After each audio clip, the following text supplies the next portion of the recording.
इस वीडियो में हम लोग क्लास 11 का चैप्टर नंबर 3 देखने वाले हैं। तो चैप्टर नंबर 3 इस प्रकार है। चैप्टर नंबर 3 फलन है। तो फलन को हम फंक्शन भी कहते हैं। तो इस फंक्शन का डेफिनेशन पहले हम लोग देख लेते हैं। डेफिनेशन के बेस पे हम लोग डायग्राम के थ्रू डेफिनेशन को एक्सप्लेन करके बताएंगे। उसके बाद डेफिनेशन एक्सप्लेन होगा, उसके बाद इसी डेफिनेशन के बेस पे एक एग्जांपल देखेंगे। सबसे पहले हम लोग डेफिनेशन को समझ लेते हैं थोड़ा सा। तो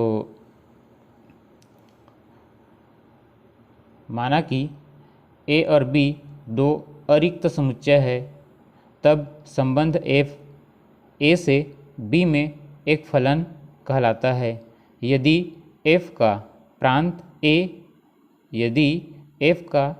प्रांत ए है तथा एफ के किसी भी दो भिन्न क्रमित युग्मों के प्रथम घटक समान नहीं हैं।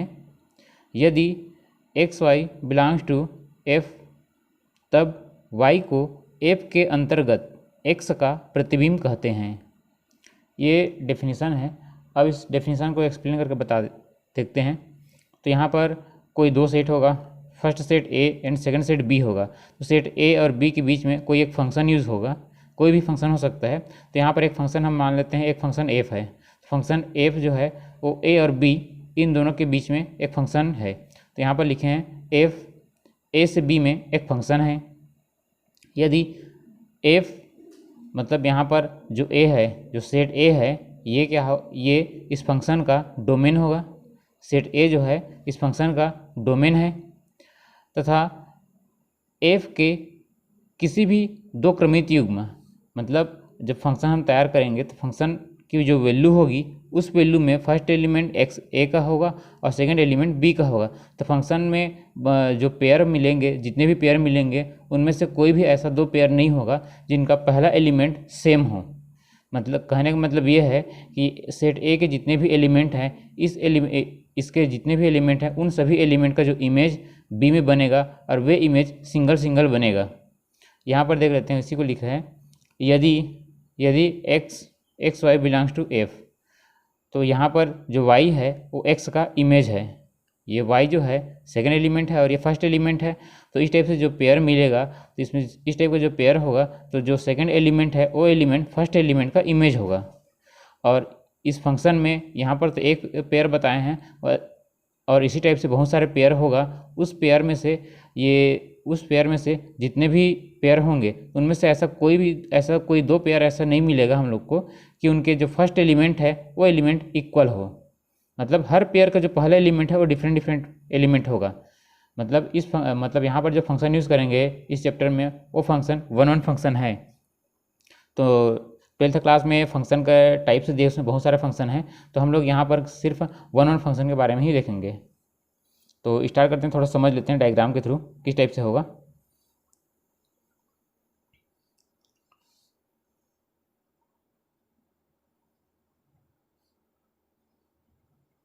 ये सेट A है और ये सेट B है। तो यहाँ पर एक फंक्शन यूज़ होगा, कोई भी फंक्शन एक नॉर्मल f यूज़ करते हैं। तो यहाँ पर जो एलिमेंट होगा, जो इस सेट का एलिमेंट होगा, एक सेट A का एलिमेंट होगा x होगा और सेट B का जो एलिमेंट है ये y है।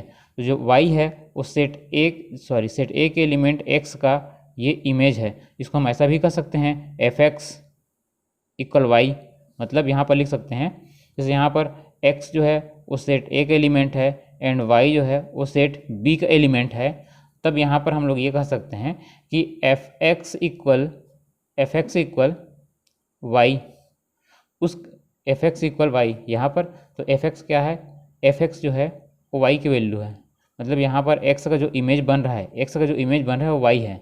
यहाँ पर x का जो इमेज बन रहा है वो y है। मतलब x की इमेज को हम fx कहते हैं।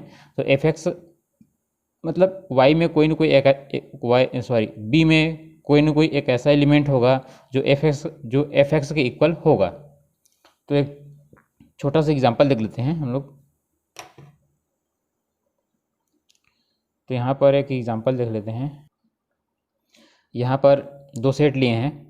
तो फर्स्ट सेट A में एलिमेंट इस टाइप से हैं 1 2 3 4 एंड सेट B में एलिमेंट इस टाइप से है 1 4 9 16 एंड 25। तो यहाँ पर जो फंक्शन होगा एफ एक्स, यहाँ पर फंक्शन इस टाइप से F X equal X square, तो ये फंक्शन है। तो यहाँ पर एक फंक्शन यूज़ हुआ है। तो यहाँ पर दो सेट लेंगे हम लोग, सेट ए का एलिमेंट सेट ए के लिए और सेट बी के लिए। तो यहाँ पर दो सेट ले लिए हैं। तो फर्स्ट वाला ये डोमेन है और ये रेंज या कोडोमेन कह सकते हैं। तो यहाँ पर ये सेट ए है और ये सेट बी है। तो यहाँ पर जो फंक्शन यूज़ हुआ है वो फंक्शन यहाँ पर लिख सकते हैं फंक्शन को F X equal X square, ये फंक्शन है।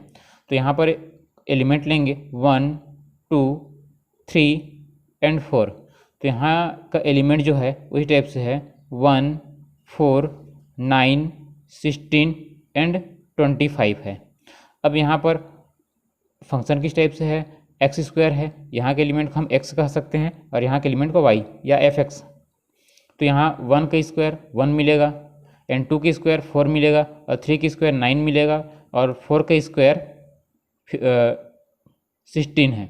अब यहाँ पर जो एलिमेंट बच गया ये 25 बच गया। तो ये एलिमेंट बच गया। अब यहाँ पर हम लोग ये देखते हैं कि यहाँ पर सेट ए के जितने भी एलिमेंट है तो सभी एलिमेंट के जो इमेज है वो डिफरेंट बना है। और यहाँ पर एक भी एलिमेंट ऐसा नहीं है जिसका इमेज डबल बना हो, मतलब यहाँ हर एलिमेंट का इमेज अलग अलग बना है, सिंगल बना है। तो इसका पेयर जब हम बनाएंगे तो इस टाइप से बनाएंगे।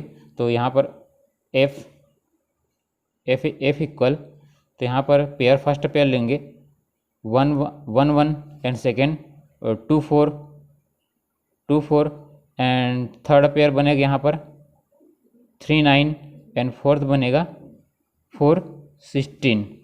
ये बन गया। अब यहाँ पर हम लोग देखेंगे कि जितने भी पेयर बने हैं इनमें से कोई भी ऐसे दो पेयर नहीं है जिनका पहला एलिमेंट सेम हो। यहाँ 1 है, यहाँ 2 है, यहाँ 3 है, यहाँ 4 है। एक भी पेयर ऐसा नहीं है जिसमें से दो ऐसे पेयर नहीं है जिनका पहला एलिमेंट सेम हो। यहाँ सभी का जो पहला एलिमेंट है वो डिफरेंट है, अलग अलग एलिमेंट है। तो ये फंक्शन है। अगर सपोज़ यहाँ पर जितने पेयर बना है इसमें से कोई भी पेयर में पहला एलिमेंट अगर डबल हो जाता तो उस कंडीशन में ये फंक्शन, यहाँ पर जो यूज़ हुआ है फंक्शन, ये फंक्शन नहीं होता। तो इस टाइप से हम एक एग्जांपल देख लेते हैं। इस फंक्शन के लिए जो सेट ए है ये डोमेन है, डोमेन एंड यहाँ पर यहाँ के जितने एलिमेंट का रिलेशन फंक्शन या इमेज यहाँ पर जो बना है, जितना भी यहाँ पर एलिमेंट इमेज बना है तो ये एलिमेंट 1 से लेकर के 16 तक है। तो ये एलिमेंट का जो सेट बनेगा, इन एलिमेंट का 1 4 9 एंड 16, इसका जो सेट बनेगा वो सेट रेंज कहलाएगा, रेंज। और ये जो टोटल बी का एलिमेंट है, टोटल जो बी है, बी के सभी एलिमेंट, ये सभी एलिमेंट का जो सेट होगा उस सेट को हम कोडोमेन कहते हैं, कोडोमेन। अब हम डेफिनेशन के बेस पे एक दूसरा एग्जांपल देख लेते हैं। तो एग्जांपल नंबर 3 बुक में एग्जांपल नंबर 3 है, इसको देख लेते हैं हम लोग। संबंध F X equal X square यदि 0 is less or equal X is less or equal 3 and 3x यदि 3 is less or equal X is less or equal 10। तो यहाँ द्वारा परिभाषित है। तो एक फंक्शन है एफ एक्स से परिभाषित है। तो यहाँ पर फर्स्ट यहाँ पर जो है वो एक्स स्क्वायर है और सेकंड जो है यहाँ पर 3x है। अब यहाँ पर इसके लिए एक्स स्क्वायर के लिए यहाँ पर एलिमेंट जो होगा वो 0 से लेकर के 3 तक का होगा और जो 3x के लिए जो एलिमेंट होगा यहाँ पर x की जो वैल्यू होगी वो वैल्यू 3 से लेकर के 10 तक होगी। मतलब इसमें 3 भी होगा और 10 भी होगा और उन दोनों के बीच जितने भी वैल्यू होगी वो सभी होगा। और यहाँ पर 0 से लेकर के 3 है तो यहाँ पर x की जो वैल्यू होगी वो 0 भी होगी और 0 से बड़ी होगी और 3 तक की वैल्यू होगी, मतलब 3 भी होगा यहाँ पर। और यहाँ पर ये भी परिभाषित है जो फंक्शन g है, तो जी एक्स इक्वल एक्स स्क्वायर और यहाँ पर 3x है। तो यहाँ पर x की जो वैल्यू होगी वो 0 से लेकर के 2 तक की वैल्यू होगी और यहाँ पर जो x की जो वैल्यू होगी वो 2 से लेकर के 10 तक की होगी। मतलब यहाँ पर 0 भी होगा यहाँ पर एलिमेंट और 2 भी होगा और इनके बीच जितनी भी वैल्यू है सभी होगी। और यहाँ पर 3x के लिए 2 से लेकर के 10 तक कहने का मतलब ये है कि 2 भी इंक्लूड होगा इस यहाँ पर x की वैल्यू 2 से लेकर के 10 तक 2 भी होगा और 10 भी होगा, और इनके बीच में जितने भी वैल्यू होंगी वे सभी के सभी यहाँ पर हम पुट कर सकते हैं। तो हम लोग को ये प्रूफ करना है कि जो यहाँ पर फंक्शन एफ है ये एक फंक्शन है, और यहाँ पर जी जो है वो एक फंक्शन नहीं है। ये हम लोग को प्रूफ करके बताना है। तो डेफिनेशन के अकॉर्डिंग हम लोग इसको प्रूफ कर सकते हैं। तो यहाँ पर थोड़ा समझ लेते हैं कि सॉल्व किस टाइप से करेंगे। यहाँ पर इस फंक्शन में एक्स स्क्वायर के लिए हम 3 यूज़ कर सकते हैं, 3x के लिए भी हम लोग 3 यूज़ कर सकते हैं। अब हम लोग यहाँ पर ये देखेंगे, यहाँ पर जब 3 हम यूज़ करेंगे और यहाँ भी 3 यूज़ करेंगे तो यहाँ पर जो 3 की इमेज जो बनेगा वही इमेज अगर यहाँ पर बन गया तो उस कंडीशन में ये फंक्शन होगा। और यहाँ पर 2 है, यहाँ पर भी हम 2 यूज़ कर सकते हैं, यहाँ भी 2 यूज़ कर सकते हैं। तो यहाँ पर हम देखेंगे यहाँ पर 2 का जो इमेज बनेगा वही इमेज यहाँ पर अगर बन गया तो ये भी फंक्शन होगा। अगर इन दोनों का इमेज यहाँ पर 2 के जो इमेज बनेगा वही इमेज यहाँ पर नहीं बनेगा इस 2 के लिए, तो ये फंक्शन नहीं होगा। तो स्टार्ट करते हैं हम लोग एफ एक्स के लिए। इसके लिए हम लोग स्टार्ट करते हैं सॉल्यूशन को।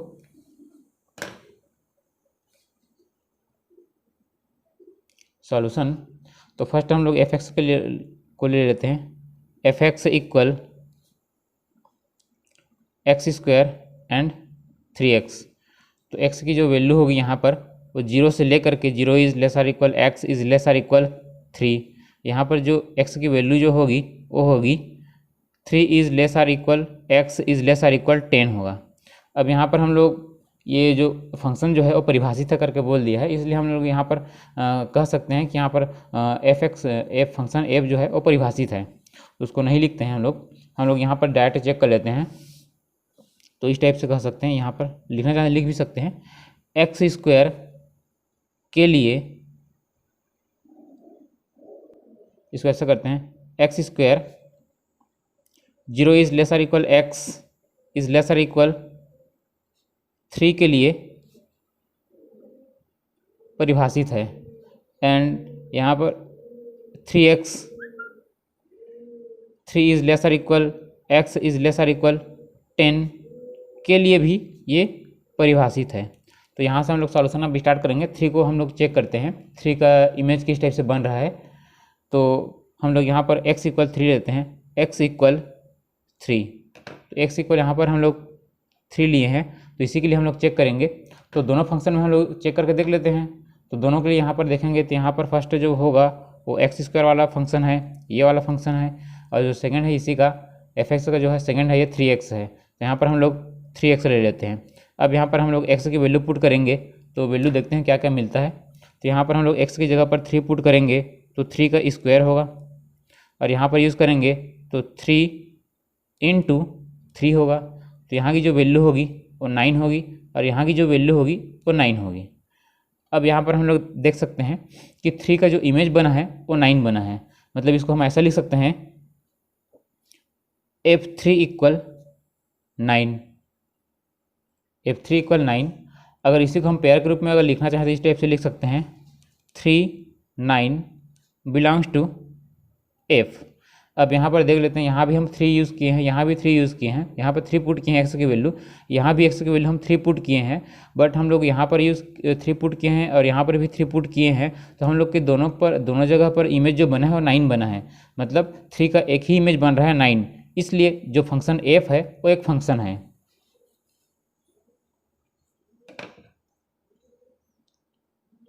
इस प्रकार f एक फलन है। इसी टाइप से हम लोग gx के लिए भी देख सकते हैं यहाँ पर। तो नेक्स्ट पेज में देखते हैं उसको। तो gx की जो वैल्यू दिया है, gx equal X square and 3x। तो यहाँ पर जो वैल्यू होगी x की जो वैल्यू होगी वो 0 is less or equal x is less or equal 2। And यहाँ पर जो x की जो वैल्यू होगी वो 2 is less or equal x is less or equal 10।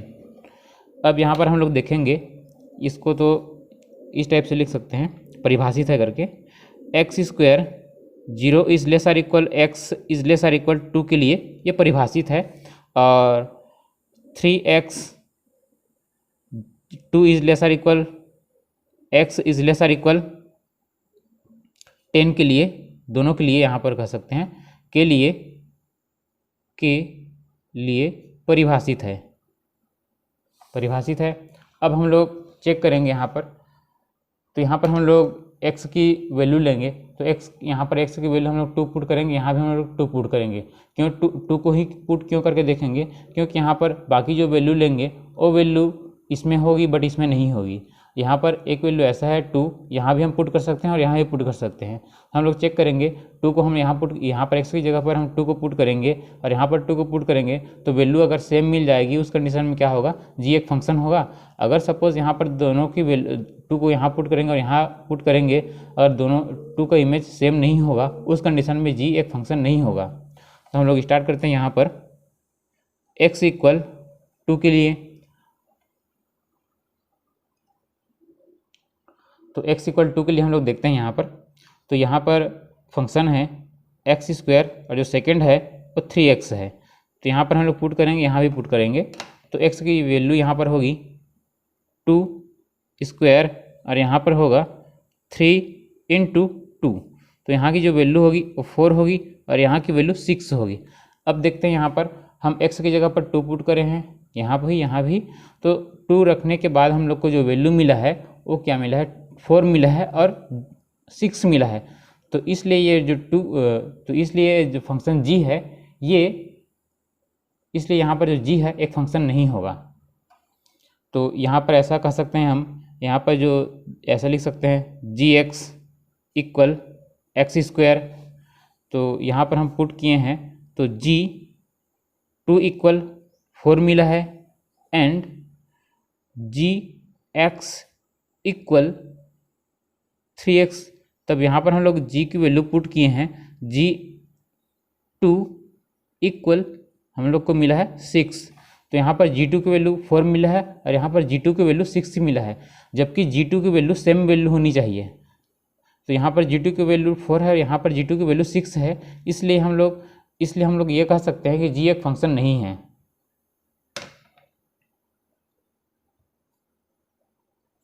g एक फलन नहीं है। अब जो प्रूफ करना था तो हम लोग को प्रूफ हो गया कि f एक फंक्शन है और g एक फंक्शन नहीं है, इसलिए हम लोग लिख सकते हैं प्रूव्ड।